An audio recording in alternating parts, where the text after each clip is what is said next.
मैं चाहे ये करूं, मैं चाहे वो करूं, मेरी मर्जी। ये है तो गीत, लेकिन उल्लासनगर भाजपा जिला अध्यक्ष इसको बखूबी निभा भी रहे हैं। ये भारतीय जनता पार्टी के नेता और महाराष्ट्र स्टेट के एक मिनिस्टर रविंद्र चौहान, इनका प्रेशर है प्रशासन के ऊपर कि रामचंदानी के ऊपर कोई भी कार्रवाई नहीं करे। लेकिन इतनी सारी मनपा में एक कॉन्ट्रैक्टर कंपनी है एम रामचंदानी। ये एक ऐसी कंपनी है जो भारत के किसी भी नियम कानून का पालन नहीं कर रही है। ये एम रामचंदानी ये भारतीय जनता पार्टी के उल्लासनगर के जिलाध्यक्ष प्रदीप रामचंदानी इनसे रिलेटेड है।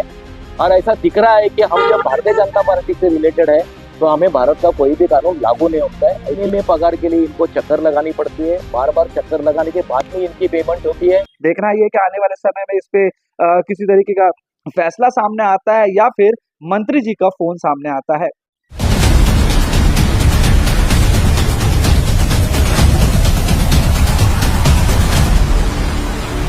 मैं चाहे ये करूं, मैं चाहे वो करूं, मेरी मर्जी। ये है तो गीत, लेकिन उल्लासनगर भाजपा जिला अध्यक्ष इसको बखूबी निभा भी रहे हैं। आप सभी को पता है कि किस प्रकार से भारतीय जनता पार्टी में जब से प्रदीप रामचंदानी को अध्यक्ष का पद दिया गया है, तो पार्टी में कहीं ना कहीं अंदरूनी जो है मुठभेड़ चल ही रहा है। साथ ही साथ अगर बात करें तो जब कोई एक नेता साथ ही साथ कॉन्ट्रैक्टर बन जाए और अपनी मनमानी करने लगे, तो आप इसे क्या कहेंगे। खैर, ये सारी बातें जो है नई नई नहीं है, काफी पुरानी है। कई बार जो है विवादों में घिरे रहने के बाद भी जिस तरीके से अपने व्यवहार को या फिर अपने जो रवैये है उसको जो बदलने की कोशिश प्रदीप रामचंदानी नहीं कर रहे हैं, जिसके वजह से जो है दिन ब दिन इनकी मुसीबतें बढ़ती तो जा ही रही है। उसके साथ ही साथ भारतीय जनता पार्टी की भी जो है साख पूरी तरीके से जो है दांव पे लगी हुई है। क्योंकि जिस तरीके से जो परिस्थिति आप देख रहे हैं, शहर में जो है बदलाव नहीं हो रहा, शहर में किसी भी तरीके की जो है समस्या हल नहीं हो रही, लेकिन महानगर पालिका में ठेके लेकर और फिर उस पे जो है अपनी मनमानी करवाना और अपने वरिष्ठों से यानी कि अपने मंत्रियों से फोन फोन करके अपनी काम को करवाने का ये जो सिलसिला चल रहा है भारतीय जनता पार्टी के जिला अध्यक्ष द्वारा, ये कहीं ना कहीं थमने का नाम नहीं ले रहा।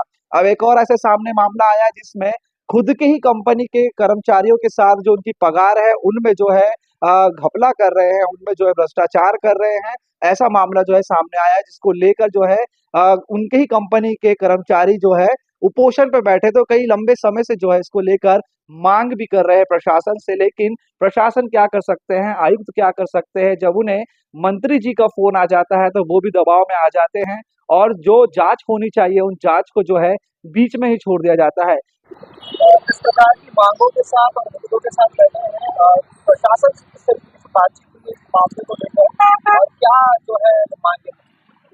देखिए, उल्लासनगर मनपा में कॉन्ट्रैक्ट लेबर्स के हक के लिए पिछले 2 साल से कायदे निभाने वो फाइट कर रही है और हम लोग लगभग 90% सक्सेस हुए हैं कि हर कामगारों को अभी जो मिनिमम वेजेस एक्ट के तहत जो पगार मिलनी चाहिए वो मिल रही है और कहीं जगह पर समय पर भी मिल रही है।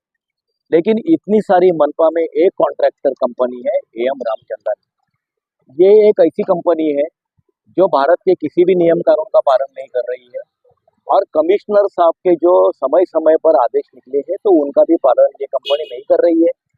और लगभग उनका रवैया ऐसा है कि ये कंपनी जो है एम रामचंदानी ये भारतीय जनता पार्टी के उल्लासनगर के जिलाध्यक्ष प्रदीप रामचंदानी इनसे रिलेटेड है।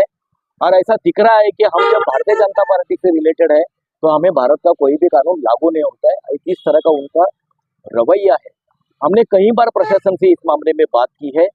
ये जो सारे एम्प्लॉई जो है, कोई वॉलमन है, पंप ऑपरेटर्स हैं, ये लोग बार बार कॉरपोरेशन में आते हैं, प्रशासन के यहाँ पे अधिकारियों को मिलते हैं।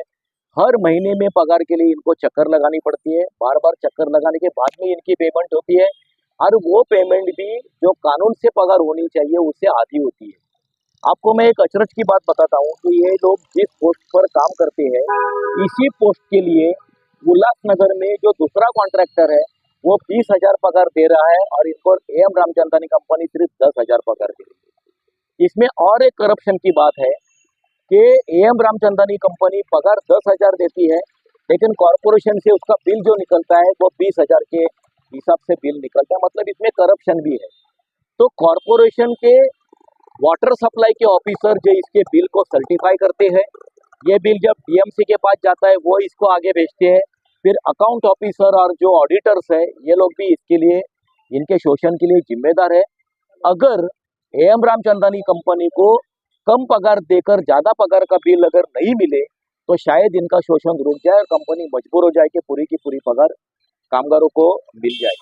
इसलिए इसी कंपनी को एक बार कमिश्नर ने ब्लैकलिस्ट करने की कोशिश की थी, लेकिन हमने ऐसा सुना है कि भारतीय जनता पार्टी के नेता और महाराष्ट्र स्टेट के एक मिनिस्टर रविंद्र चौहान, इनका प्रेशर है प्रशासन के ऊपर कि रामचंदानी के ऊपर कोई भी कार्रवाई नहीं करे। अगर ये स्थिति अगर कायम रही तो हमें यहाँ से उठ के भारतीय जनता पार्टी के उल्लासनगर के आमदार है कुमार हैदानी, या तो उनके कार्यालय के सामने जाके बैठना पड़ेगा।